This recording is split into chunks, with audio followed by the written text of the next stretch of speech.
Sentyabrın 28-də Gəncədə 3-cü MDB oyunlarının təntənəli açılış mərasimi keçirilib.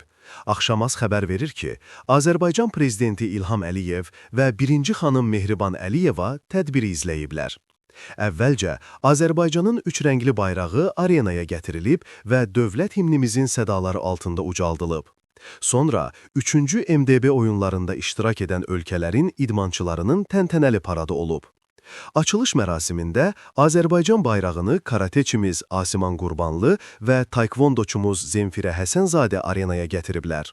Sonra 3-cü MDB oyunlarının təşkilat komitəsinin sədri Samir Şərifov və Müstəqil Dövlətlər Birliyinin baş katibinin muavini Nurlan Seytimov çıxış ediblər. Daha sonra idmançıların və onların məşqçilərinin and içmə mərasimi olub. Azərbaycan Prezidenti İlham Əliyev 3-cü MDB oyunlarını açıq elan edib. Tədbir bədii hissə ilə davam edib.